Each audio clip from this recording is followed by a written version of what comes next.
اور کیا اتھارٹی چاہیے مولانا صاحب؟ جی ٹھیک بتائیے ہے گا نا، پارلیمنٹ میں ذرا بیٹھے مولانا ہو، صاحب کو بتانے دینا. اچھا گئی صاحب آپ بھی بتا سکتے ہیں مولانا صاحب. اسکیم یہی پیسے یہی سب کچھ لگے ہوئے ہیں، ٹھیک ہے نا، وہی گوڑ پڑا ہوئے سارے مکی اس پہ چپٹے ہوئے ہیں، تو یہ گوڑ جب ختم ہو جائے گا تو مکیوں کا ٹھکانا کہاں ہوگا میرے بھائی؟ جی مولانا صاحب. جناب عالی، میں ہم اور اتھارٹی ہم اپنا پروشل حکومت کی اتھارٹی چاہے جو کہ ہم یہاں کے نمائندے ہیں، ہمارا یہاں حکومت ہے، ہم چاہتے ہیں کہ ہمیں اپنا نمائندگی کے حد تک ہمیں اختیارات مل جائے. میں آپ کو بتا دوں گا، جو پہلے کابینہ میں بھی ہم شریک تھے، ڈیرہ بگٹی پہ سب سے پہلے جو آپریشن شروع ہونے والا تھا، ہماری جماعت نے، میں اس میٹنگ میں تھا. یہ تو ہم نے ان کو کہہ دیا کہ وہاں آپریشن شروع نہ کیا جائے. کس کی باتیں ہوئی تو پھر یہ کون سی غلام جان صاحب ذرا مولانا صاحب کو بات مکمل کرنے میں آپ کے پاس آؤں گا. نقطہ آپ کا بجا ہے اور اچھا صاحب کین آلسو چپ ان. جی مولانا صاحب بات کمپلیٹ کیجئے گا. جی فرمائیے گا. جب ہم نے کابینٹ میں اندر ہم نے ان کو کہہ دیا کہ یہ مسئلہ ہمارے اوپر چھوڑ دیا جائے، یہی نواب بگٹی تھے، یہی قوم پرست تھے، یہی مذہب پرست تھے، یہاں کی سیاسی جماعتیں تھے، ہم سب ایک دوسرے کے ساتھ بیٹھتے تھے، ہم سب ایک دوسرے کے ساتھ چلتے تھے. لیکن جب معاملہ فیڈرل نے اپنے ہاتھ میں لے لیا کہ ہم اب ان کو ٹھیک کر دیں گے، ایک دو سردار وغیرہ یہ ہم ٹھیک کر دیں گے اور یہ ختم کر دیں گے، معاملہ ٹھیک ہو جائے گا، اب یہ کدھر گیا؟ وہ لوگ کدھر گیا؟ یہ تو بڑے بڑے معاملات بات صاحب، یہ تو بڑے بڑے معاملات کی طرف چلے گئے نا. میرا تو چھوٹا سا سوال ہے اور اچھا صاحب سے میں کہوں گا کہ وہ خاموش بیٹھے اور آپ سے بھی سوال، پہلے آپ سے میں لے لوں. یہ دیکھیں چھوٹے چھوٹے سوال، میں جاننا چاہ رہا ہوں کہ ڈیولپمنٹ ہمارے صوبے کے اندر جب مداخلہ شروع ہو گیا تو آج وہ آگ یہاں تک پہنچ گیا کہ اب فیڈرل گورنمنٹ قراردادیں پاس کرتے ہیں امریکہ کو کہ امریکہ کیوں یہ کہتے ہیں. جب آپ نے اپنے گھر کو یہاں تک بگاڑ دیا کہ اب امریکہ کو چھوڑ دو، ابھی بھارت کی طرف سے بھی یہ قرارداد مولانا صاحب امریکہ آپ کو کہہ رہا ہے کہ آپ لوگوں کی ڈیولپمنٹ سکیمز نہ، مولانا صاحب یہ امریکہ آپ کو ڈیولپمنٹ سکیمز کے آپ فنڈ روکیں، امریکہ آپ کو کہہ رہا ہے کہ لوگوں کو پینے کا صاف پانی نہ مہیا کریں. ڈیولپمنٹ کو چھوڑ دے، ابھی ہمارے گھر کو آگ لگی اور دنیا کے وہاں سے ہمیں توڑنے کی کوشش کرتے ہیں اور آپ کہتے ہیں کہ ڈیولپمنٹ کدھر ہوا. تو پھر آپ پیسے بھی واپس کر دینا جو لیے ہوئے ہیں، جو پیسے بھی واپس کر دے کہیں کہ ڈیولپمنٹ نہیں چاہیے ہمیں. جی اچھا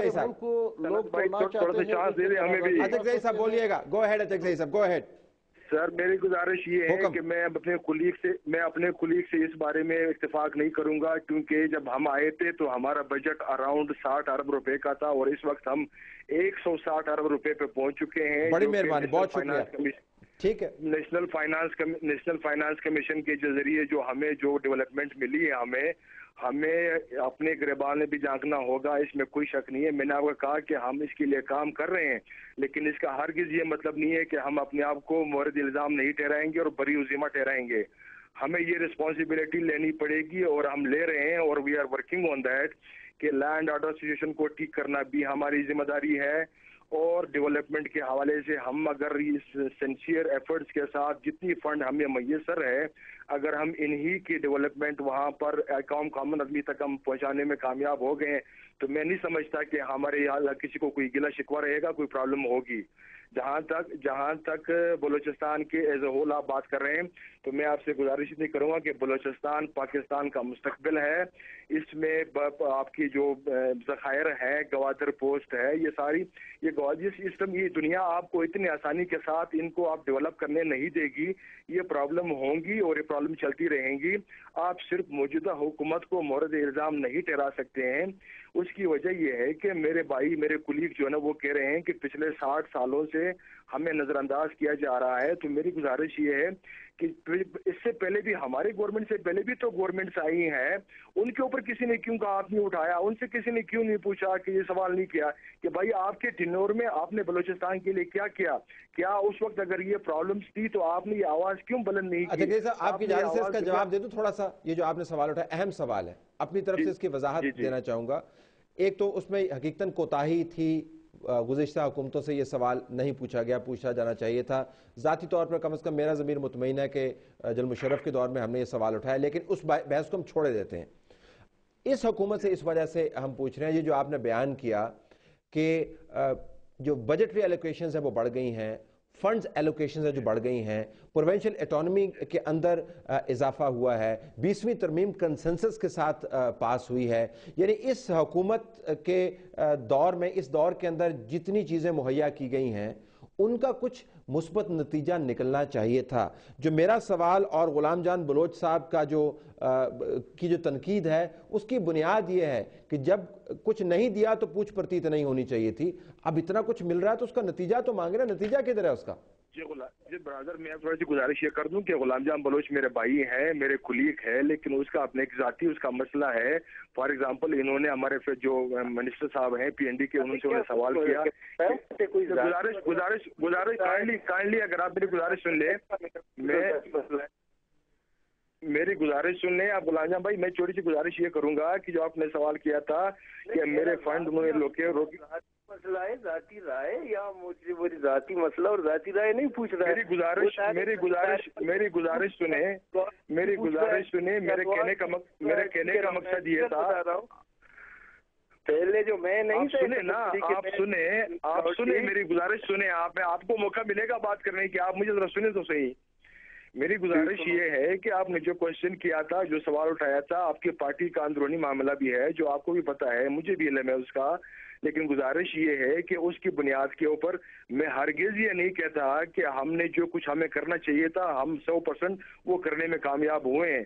لیکن گزارش یہ، کوئی یہ کہہ نہیں سکتا کہ ہم نے جس طرح اپنا طلعت بھائی نے نہیں ہوئی ہے نا ہونا، پیش رفت ہونا چاہیے، ٹھیک ہے نا. پیش رفت تو نہیں ہوئی ہے. پیش رفت کیوں نہیں؟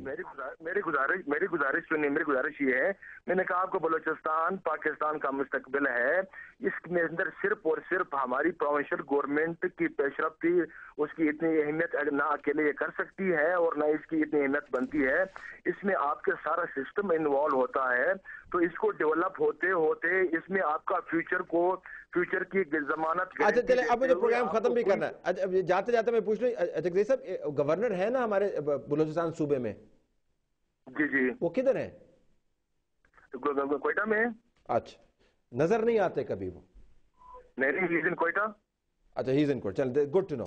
آپ تینوں مہمانوں کا بہت شکریہ کہ آپ نے نشست کی. ناظرین، مقصد ہمارا اس پروگرام کرنے کا یہ تھا کہ بلوچستان کے اندر جتنے بھی مسائل ہیں ان تمام کی پوچھ پرتیت ہم منتخب نمائندگان سے نہیں کر سکتے، اور نہ ہی ہمیں کرنی چاہیے. ایک تاریخ بھی اس کی موجود ہے اور اس کے اندر دوسرے عناصر بھی موجود ہیں جس کے اوپر ہم بات کرتے رہتے ہیں. لیکن جو منتخب نمائندگان ہیں بشمول چیف منسٹر اور اس کے ساتھ گورنر جو وفاق کا نمائندہ ہے، وہ ذمہ داری سے مکمل طور پر ان کو عہدہ بران نہ ہونے کی وجہ سے وہ ان کی چھوٹ بھی نہیں ہو سکتی. ہم نے بلوچستان اسمبلی کی نشستوں کی میں تفصیل آپ کو بتا دیتا ہوں. پہلے پارلیمانی سال کے اندر کل سیشن 11 ہوئے، نشستیں 36 تھیں. دوسرے پارلیمانی سال کے اندر کل سیشن 5 ہوئے، نشستیں 32 تھیں. تیسرے پارلیمانی سال کے اندر کل سیشن 8 ہوئے، نشستیں 47 تھیں. چوتھے پارلیمانی سال کے اندر کل سیشن 6 ہوئے، نشستیں 35 تھیں. جگزئی صاحب نے اور واسع صاحب نے بیان کیا اس کی وجوہات، لیکن میں دوبارہ گزارش کروں گا کہ ایک صوبہ جس کے اندر اتنے حالات خراب ہیں اس کی اسمبلی کو کم از کم سیشنز اپنے طویل کرنے چاہیے، اور اگر سب اتفاق رائے بھی رکھتے ہیں تو اس اتفاق رائے کو ڈیبیٹ کرنا چاہیے. جب تک یہ فورم ایکٹیویٹ نہیں ہوں گے الزام تراشی کا سلسلہ جاری رہے گا. آپ سب کا بہت شکریہ. اجازت دیجیے. اللہ حافظ.